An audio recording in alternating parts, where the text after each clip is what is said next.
Shalom, Jemaat GBI Rayon 13 yang ada di Bengkulu.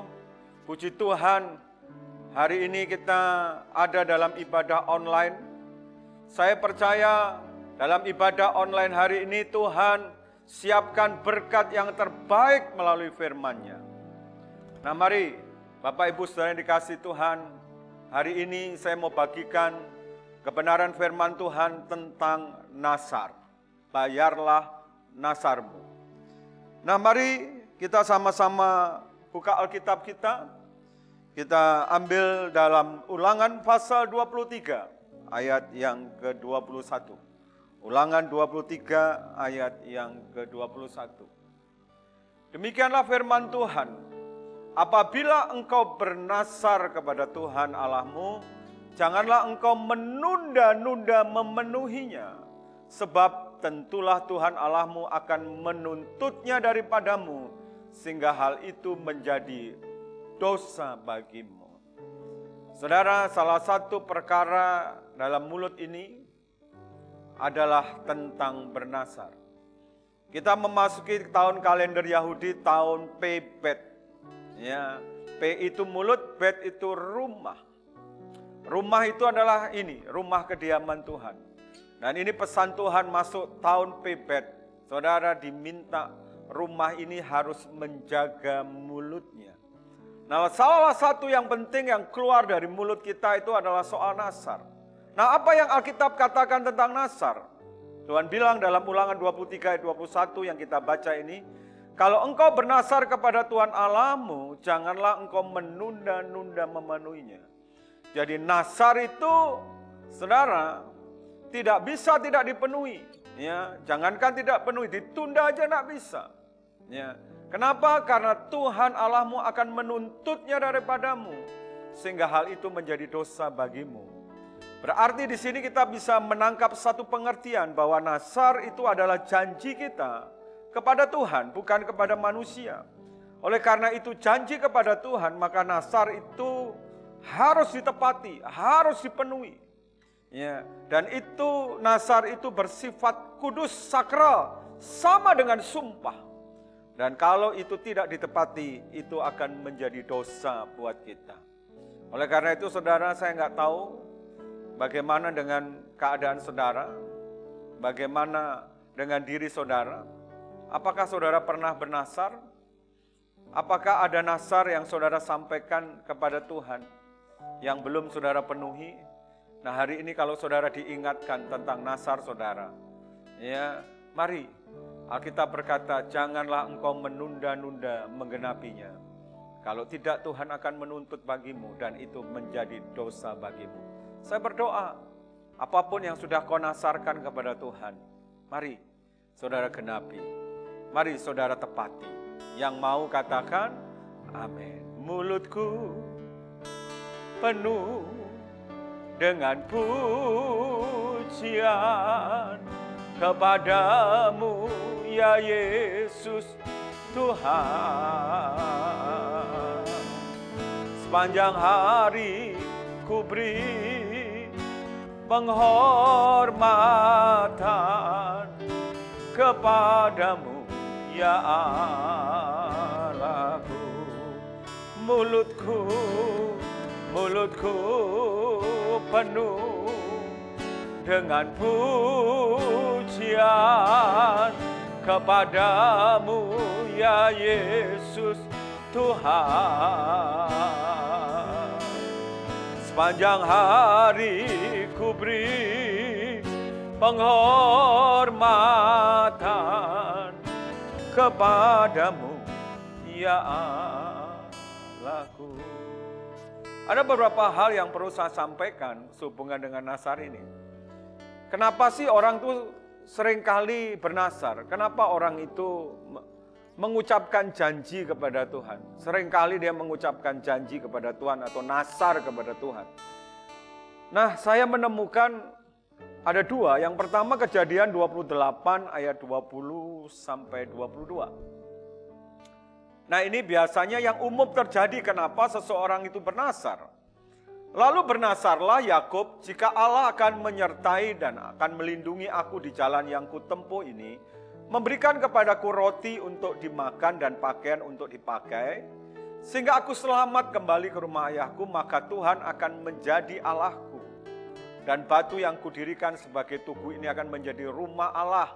Dari segala sesuatu yang kau berikan kepadaku akan selalu kupersembahkan 1/10 kepadamu. Nah, ini orang biasanya bernasar ini, kalau saudara lihat ini Yakub sedang bernasar, ya saudara. Biasanya orang melakukan ini supaya dia mendapatkan belas kasihan dan kemurahan Tuhan. Ya, mungkin hari-hari ini banyak orang mengalami keterpurukan dalam ekonomi, dalam pekerjaan. Mungkin karena begitu menderitanya, maka dia bernasar. Tuhan, kalau kau kasih pekerjaan, ya, kalau kau kasih pekerjaan yang baru, kalau kau pulihkan bisnisku, maka aku janji Tuhan. Biasanya nggak pakai mikir. Ya, karena dia mengharap belas kasihan yang sangat dari Tuhan, nggak pakai mikir. Aku janji bukan 1/10 Tuhan. Aku akan berikan 50% dari keuntunganku. Begitu Tuhan buat mujizat pemulihan, lupa. Lupa udah pernah berjanji, bukan 10%, 50%. Nah, biasanya orang begitu, karena dia ingin mendapatkan belas kasihan, mendapatkan kemurahan Tuhan, tanpa mikir, ya, karena mungkin begitu menderitanya dia, begitu sengsaranya dia, ya, seperti Yakub pada waktu itu. Dan Yakub konsekuen, saudara. Kalau saudara baca Alkitab, dia selalu memberikan apa yang dia dapatkan, seperti yang dia nasarkan, 1/10 itu kepada Tuhan. Nah, bagaimana dengan saudara yang bernasar kepada Tuhan? Ya, saudara yang sudah mendapatkan belas kasihan dan kemurahan Tuhan, apakah saudara juga membayar nasarmu? Dan saya berdoa buat saudara, apa yang kau sudah nasarkan, jangan pernah kau tunda-tunda lagi. Engkau pasti, saya berdoa, engkau pasti akan menggenapinya. Yang mau katakan, amin. Hatiku percaya,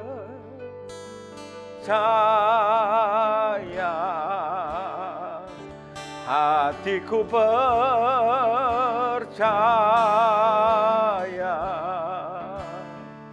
hatiku percaya,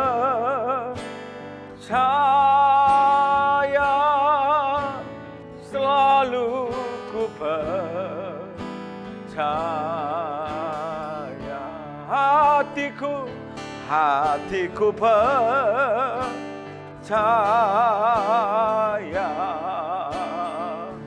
hatiku percaya,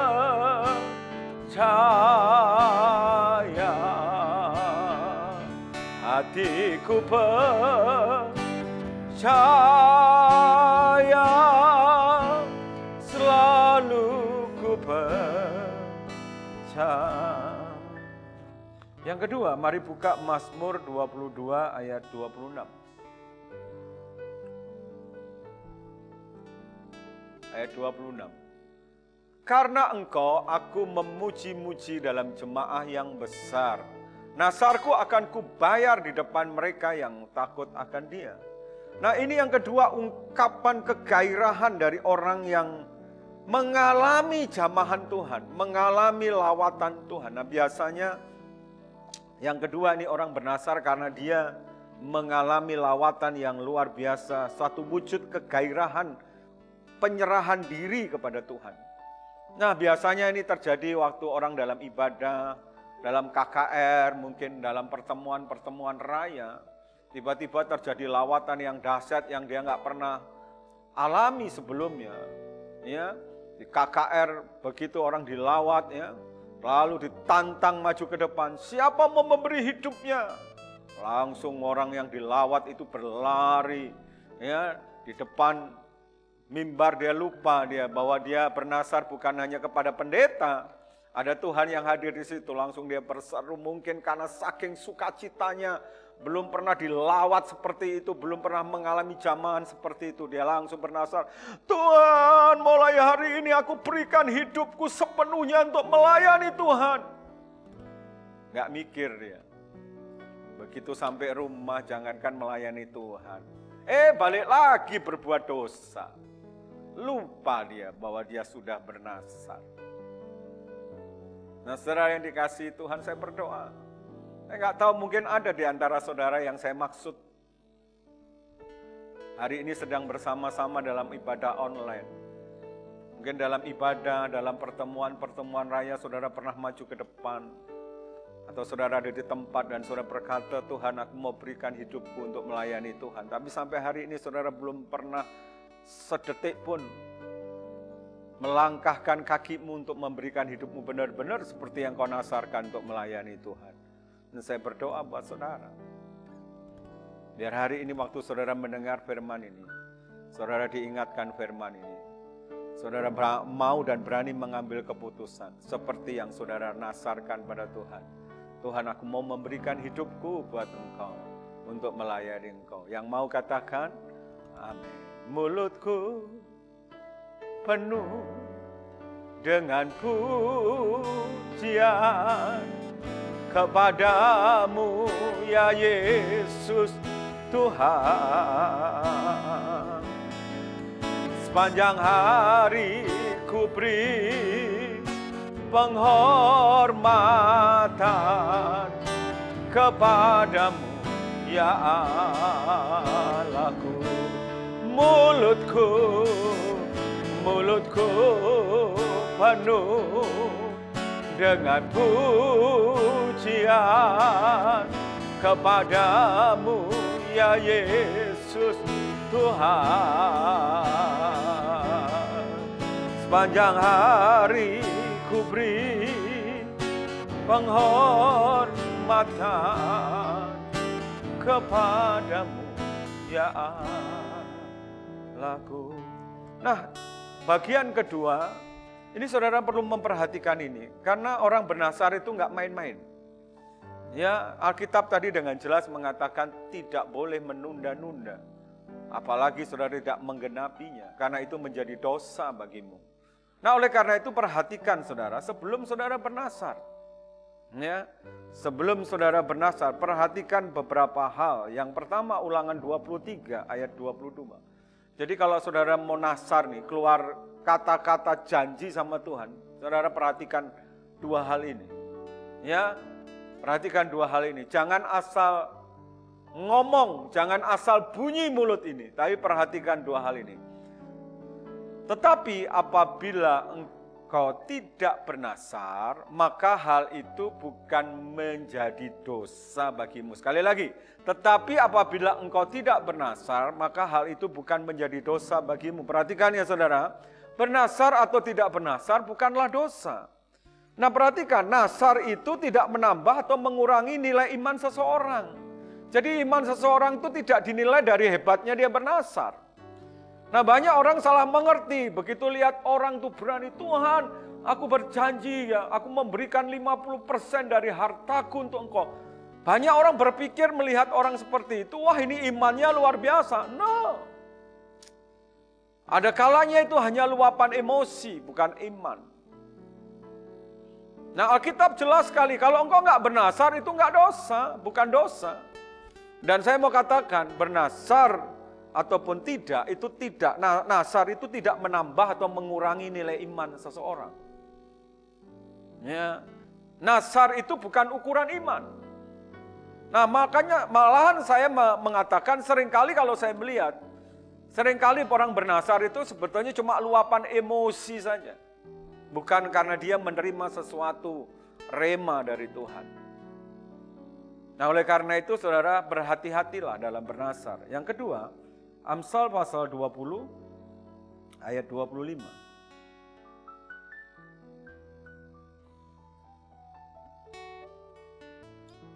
Perhatikan baik-baik firman ini, suatu jerat bagi manusia ialah kalau ia tanpa berpikir mengatakan kudus dan baru menimbang-nimbang sesudah bernasar. Nah ini. Ya ini artinya gini saudara, jangan saudara bernasar baru mikir, ini ayat ini kira-kira gitu artinya. Jadi mikir dulu sebelum saudara bernasar. Nah kebanyakan orang nasar dulu ngucapin janji gitu ya. Kayak orang fall in love gitu ya. Janji tinggal janji, ternyata kenyataannya cuma mimpi. Nggak pernah tergenapi. Gitu lah. Kalau ada orang lagi fall in love kan gitu. Yang penting ngumbar janji dulu, kenyataannya gimana itu entar dulu. Mau digenapi atau enggak pusing dia. Yang penting gombal dulu. Nah itu salah. Itu enggak bisa kalau sama Tuhan kayak begitu, enggak bisa. Kalau saudara sama orang yang saudara fall in love mungkin bisa. Walaupun itu saudara dianggap tidak berintegritas. Kalau saudara tidak bisa memenuhi apa yang saudara katakan. Tetapi sama Tuhan nggak bisa main-main, saudara. Oleh karena itu, Alkitab mengajar sebelum saudara bernasar, mikir dulu. Ciri orang dewasa itu mikir. Gitu ya. Mikir dulu, mikir apa Pak? Kalau saya ngucapin janji sama Tuhan, bisa nggak saya ini menggenapinya? Bisa nggak saya ini menepatinya? Kalau saudara rasanya nggak bisa menepati, jangan bernasar. Karena tadi kita bilang, nasar atau tidak menambahi atau mengurangi nilai iman seseorang. Tidak bernasar pun tidak dosa.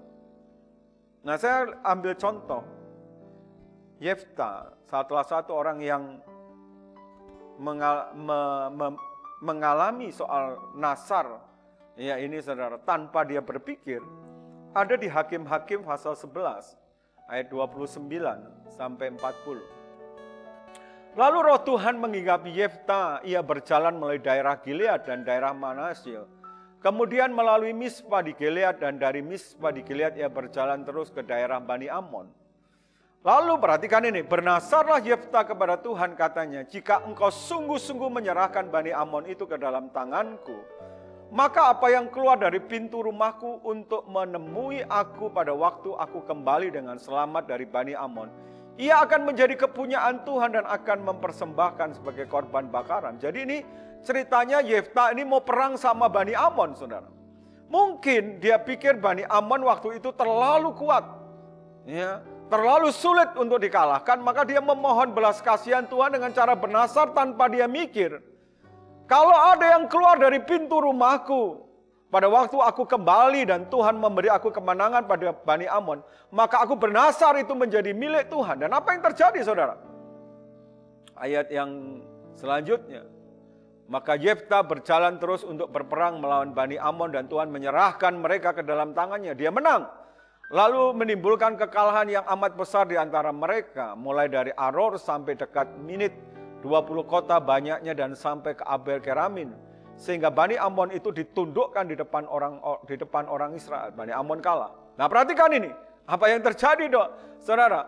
Bapak saudara lihat. Apa yang keluar dari rumahnya. Ketika Yefta pulang ke Mispa ke rumahnya. Tampaklah anaknya perempuan. Keluar menyongsong dia dengan memukul rebana serta menari-nari. Dialah anak yang tunggal. Selain dari dia tidak ada anaknya laki-laki atau perempuan. Demi dilihatnya dia dikoyakkannya bajunya sambil berkata, ah anakku, kau membuat hatiku hancur lulu dan engkau yang mencelakakan aku. Aku telah membuka mulutku bernasar kepada Tuhan dan tidak dapat aku mundur. Iya, sampai di situ saudara.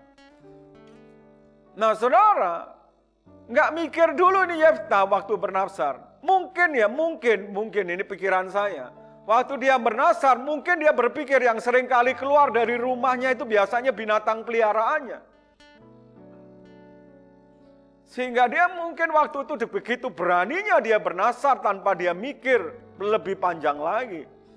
Ternyata saudara, begitu dia minta belas kasihan Tuhan untuk mengalami kemenangan atas Amon dan dia bernasar. Yang keluar waktu aku pulang dari kemenangan, akan aku persembahkan kepada Tuhan sebagai korban bakaran. Ternyata yang keluar bukan binatang, yang keluar anak satu-satunya, anak perempuan, saudara. Dan saudara tidak bisa nasar tidak ditepati. Dan waktu itu hatinya begitu hancur, tetapi puji Tuhan, anaknya menguatkan dia bahwa dia sudah bernasar dan dia harus memberikan anak perempuan itu.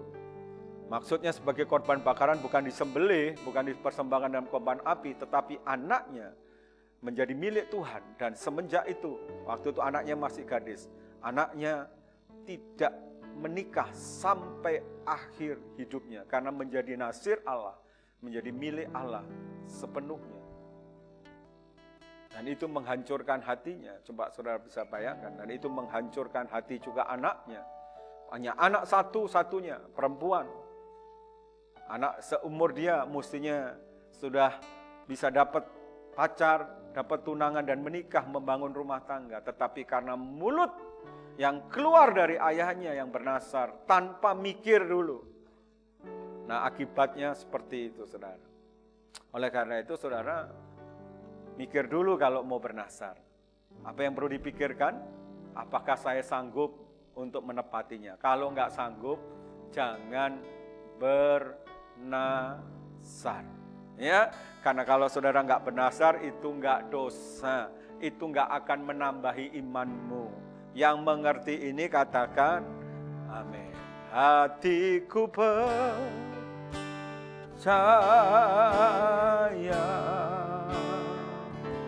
hatiku percaya,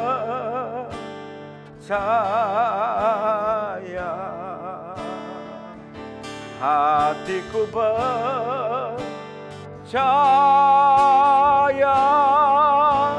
selalu ku percaya, hatiku percaya,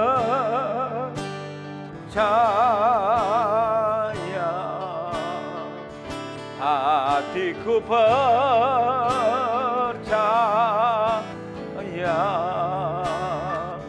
hatiku percaya,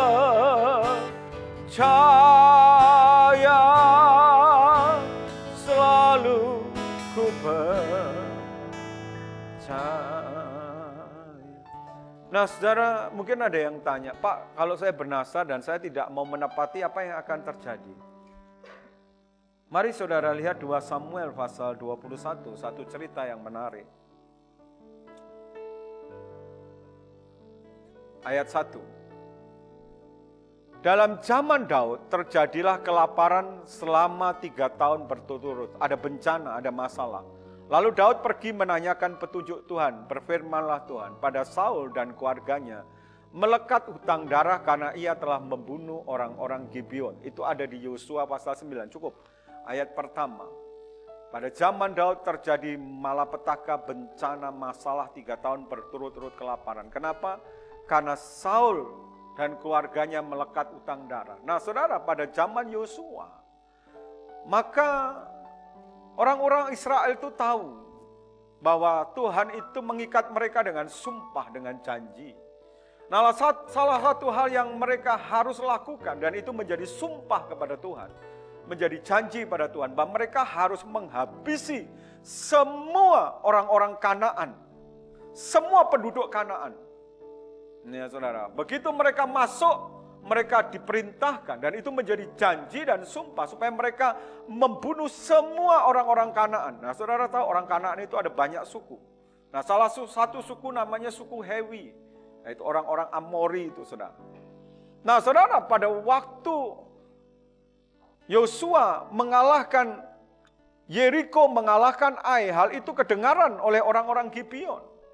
Dan mereka berpura-pura, saudara, memakai akal mereka untuk mengelabui Yosua. Ya, dengan berpura-pura membawa makanan-makanan yang sudah kering, membawa minuman tempat minuman yang sudah kering dan mendatangi Yosua. Saudara, mereka berkata, kami dari jauh, kami tahu kehebatan daripada orang Israel, dan oleh karena itu berikan kami belas kasihan, ikatkan perjanjian buat kami, dan berjanjilah bahwa engkau tidak akan membunuh kami. Nah, ternyata di zaman Saul janji itu dilanggar. Janji itu sebenarnya bukan pada orang Gibeon, tapi janji itu sebenarnya kepada Allah. Karena Allah sudah mengikat mereka dengan perjanjian bahwa mereka, kalau mereka diberikan tanah Kanaan, mereka harus membunuh semua orang Kanaan. Tapi karena mereka melanggar janji itu, ya, mereka tidak membunuh dan mengadakan ikat janji, dan itu didengar oleh Tuhan, dan itu menjadi nasar kepada Tuhan. Maka Saul melanggar perjanjian itu dengan membunuh orang-orang Gibeon, dan akibatnya, saudara, karena dari keluarga Saul melakukan pelanggaran, ya, melanggar janji yang sudah pernah diikat dengan orang-orang Gibeon dan itu dianggap oleh Tuhan merupakan nasar kepada dia, maka terjadilah yang namanya bencana dan malapetaka. Memang tidak semua masalah dalam hidup ini terjadi karena kita melanggar nasar. Tapi ini saya katakan bisa terjadi. Masalah, bencana, malapetaka terjadi bisa karena dosa kita, bisa karena kesalahan kita, bisa juga karena keadaan yang sedang terjadi seperti hari-hari ini. Sekalipun kita tidak berdosa, kita ikut mengalami rasanya dampak daripada pandemi ini. Tapi juga masalah, bencana, keadaan yang tidak baik bisa terjadi dalam hidup kita karena ada nasar yang tidak kita penuhi. Nah, saudara perhatikan hal ini. Bisa terjadi masalah, bencana, hal yang tidak enak terjadi dalam hidup kita. Saya kuatkan lagi dengan satu lagi, Yunus ayat 1 ayat 14 sampai 16. Ini cerita tentang Yunus. Yunus adalah seorang nabi. Nah, saudara perhatikan, dari perjanjian lama seorang nabi itu disumpah. Dia harus berjanji bahwa dia hidup bagi Tuhan dan dia hanya mengerjakan apa yang Tuhan perintahkan. Dia nggak boleh melanggar janji itu. Dan kita tahu Yunus diperintahkan untuk pergi ke Niniwe, tapi dia pergi ke Tarsis. Nah, coba perhatikan apa yang terjadi. Lalu berserulah mereka kepada Tuhan, orang-orang di dalam kapal itu. Ya Tuhan, janganlah kiranya Engkau biarkan kami binasa karena nyawa orang ini, karena Yunus. Dan janganlah Engkau tanggungkan kepada kami darah orang yang tidak bersalah, sebab Engkau Tuhan telah berbuat seperti yang Engkau kehendaki. Kemudian mereka mengangkat Yunus lalu mencampakkannya ke dalam laut dan laut berhenti mengamuk. Orang-orang itu menjadi sangat takut pada Tuhan lalu mempersembahkan korban sembelihan bagi Tuhan serta mengikrarkan nasar. Dan saudara perhatikan, karena Yunus melanggar nasarnya, melanggar janjinya kepada Tuhan, maka dampaknya bukan hanya buat dia. Ya, saudara, terjadi gelombang badai di kapal itu hampir tenggelam dan merugikan dan akan menghancurkan banyak orang di sana. Coba saudara lihat bahwa nasar yang tidak dibayar ini akan menimbulkan bencana bagi diri sendiri, tapi juga bagi orang lain yang tidak bersalah. Daud dan rakyat Israel tidak bersalah pada waktu itu. Tetapi karena kesalahan Saul yang melanggar nasar itu, maka itu menyebabkan orang-orang yang tidak bersalah yang ada di sekitar Israel harus ikut menanggung akibatnya. Nasar yang tidak digenapi akan menimbulkan masalah, akan menimbulkan bencana, bisa menimbulkan masalah, bisa menimbulkan bencana bagi diri kita, bahkan orang lain yang ada di sekitar kita yang tidak bersalah. Oleh karena itu genapi nasarmu, penuhi nasarmu. Yang mau katakan amin. Hatiku percaya,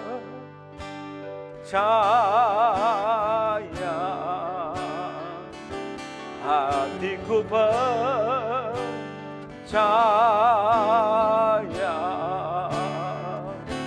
hatiku percaya,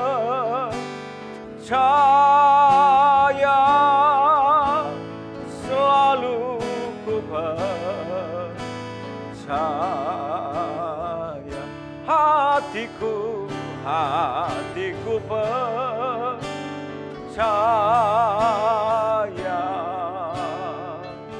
hatiku percaya,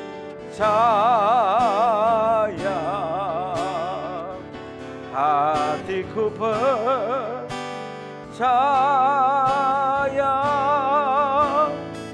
selalu ku percaya. Sekarang bagian yang akhir. Kalau nasar itu, sekarang pertanyaannya, kalau nasar itu dibayar, dipenuhi, apa yang akan terjadi?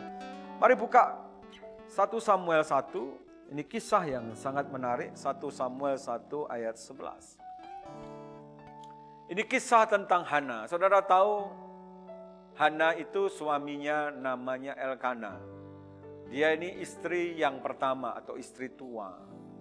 Karena Hana ini mandul, maka Elkana mengambil satu istri lagi, Penina. Dan Penina ini subur, punya anak. Nah, akibat Penina ini punya anak dan Hana ini mandul, maka Penina ini selalu mengolok-olok Hana.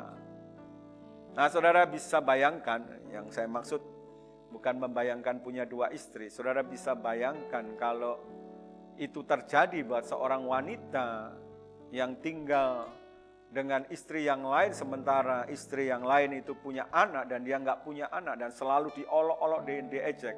Dan itu menimbulkan kepedihan hatinya, luka di hatinya. Nah, saudara perhatikan, satu kali dia datang ke bait Allah, dikatakan kemudian bernasarlah Hana, katanya, Tuhan semesta alam, jika sungguh-sungguh engkau memperhatikan sengsara hambamu ini, dan mengingat kepadaku dan tidak melupakan hambamu ini, tetapi memberikan kepada hambamu ini seorang anak laki-laki, maka aku akan memberikan dia, ini nasarnya, anak itu akan diberikan kepada Tuhan untuk jadi hamba Tuhan full time seumur hidupnya, dan pisau cukur tidak akan menyentuh kepalanya. Nah, saudara, dia berdoa ke bait Allah dengan begitu pedih. Dalam bahasa Inggrisnya, dia berdoa dengan begitu pedihnya, dan dia memohon belas kasihan pada Allah. Nah, ini umumnya orang bernasar ini supaya dia mendapat kemurahan atau belas kasihan. Dia bilang, kalau engkau memberikan aku seorang anak laki-laki, maka aku bernasar, aku berjanji akan memberikan dia kepadamu sebagai hambamu sepenuh waktu. Dan saudara, apa yang terjadi begitu Hana mengandung, doanya dijawab dan dia melahirkan Samuel. Mari kita buka. Begitu dia melahirkan Samuel, 1 Samuel 1 ayat 27-28. Untuk mendapat anak inilah aku berdoa, dan Tuhan telah memberikan kepadaku apa yang ku minta daripadanya. Dia dapat anak laki-laki, dan perhatikan ayat 28, maka aku pun menyerahkannya kepada Tuhan. Dia menggenapi nasarnya. Dia tidak menunda-nunda apa yang dia nasarkan. Seumur hidup terserahlah ia kiranya kepada Tuhan. Lalu sujudlah mereka di sana menyembah kepada Tuhan. Genap umurnya, maka Samuel dibawa ke bait Allah dan dipersembahkan sesuai dengan nasar yang dia pernah lakukan sebelum dia punya anak. Nah, saudara yang dikasihi Tuhan, apa yang terjadi dengan orang yang namanya Hana begitu nasarnya digenapi? 1 Samuel 2 ayat 21. Ini yang terjadi. Perhatikan, setelah dia pulang ke rumah, maka dikatakan Tuhan mengindahkan Hana sehingga dia mengandung dan melahirkan berapa? 3 anak laki-laki dan 2 anak perempuan lagi. Sementara itu makin bersalah Samuel yang muda itu di hadapan Tuhan. Ternyata saudara, yang satu yang dipersembahkan tadi, yang dinasarkan tadi begitu digenapi, terjadi yang namanya multiplikasi. Bukan hanya doanya Hana dijawab, tetapi Hana mengalami yang namanya multiplikasi. Dia memiliki 3 anak laki-laki lagi dan 2 anak perempuan, yang mandul itu jadi berbuah lebih lebat dan lebih banyak lagi. Saya percaya juga dengan saudara, kalau saudara genapi nasar saudara, jangan heran, doamu akan dikabulkan oleh Tuhan. Yang kedua, engkau akan mengalami pelipat gandaan terhadap apa yang engkau sudah persembahkan kepada Tuhan. Dan itu saya percaya akan terjadi buat hidup saudara yang mau menggenapi nasarnya. Yang mau katakan amin. Yang percaya katakan amin. Mari saya undang bangkit berdiri. Kita akan sama-sama merenungkan firman Tuhan hari ini. Izinkan Tuhan bicara buat saudara. Mari katakan sama-sama. Saat ku tak melihat jalanmu, saat ku tak mengerti rencanamu, namun tetap ku pegang janjimu. Pengharapanku hanya padamu. Saat ku tak melihat jalanmu, saat ku tak mengerti rencanamu, namun tetap ku pegang janjimu.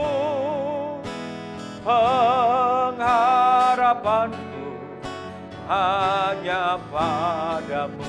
Hatiku percaya, hatiku percaya, hatiku percaya, selalu ku percaya. Mari tutup mata saudara. Saya nggak tahu apakah saudara pernah bernasar atau enggak. Tapi hari ini izinkan firman ini bicara buat saudara. Kalau ada di antara saudara yang pernah bernasar, Tuhan ingatkan hari ini. Itu artinya Tuhan mau memberi kasih karunia buat saudara. Ayo jangan tunda-tunda nasarmu. Genapi. Kalau hari ini kau berkata, Tuhan, aku rasanya nggak sanggup menggenapi nasar ini, keadaanku nggak baik.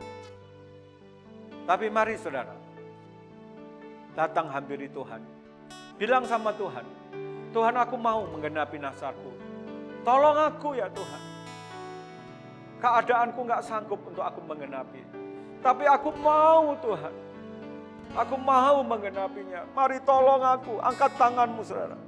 Saya percaya kalau saudara sungguh-sungguh berniat untuk membayar nasar saudara, saya percaya Tuhan akan tolong saudara. Jangan pernah ada hati yang mau menipu, hati yang curang, untuk saudara mau menunda dan tidak menggenapinya. Tapi biarlah hatimu hari ini berkata, Tuhan, aku sangat mengasihi Engkau. Aku tidak pernah mau curang, aku tidak pernah mau menipu Engkau. Aku mau menggenapi nasarku. Mari saudara. Saudara yang benar-benar merasa ditegur Tuhan hari ini. Dan saudara mau bertobat, Tuhan aku mau membayar nasarku. Mari angkat kedua tanganmu. Saya berdoa buat saudara. Borala bataka, rala bataka, rala.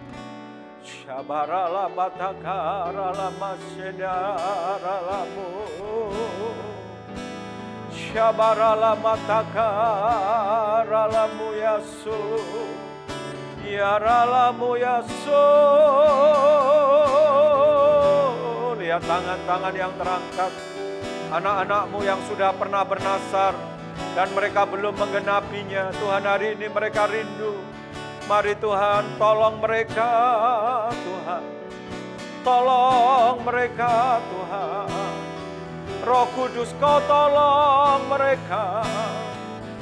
Supaya mereka tidak menunda-nunda. Mereka menggenapinya Tuhan. Lama. Katakan pada Tuhan, Tuhan aku mau bayar nasarku. Lama. Mari Tuhan, kau berkati anak-anakmu yang sungguh-sungguh. Mereka yang tidak menipu Engkau, kau berkati Tuhan, kau berkati. Breakthrough hari ini terjadi, mujizat hari ini terjadi. Syabarala berkati umatmu yang ada di Bengkulu.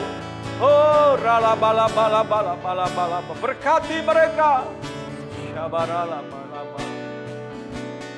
Jadikan umat-umat yang berintegritas.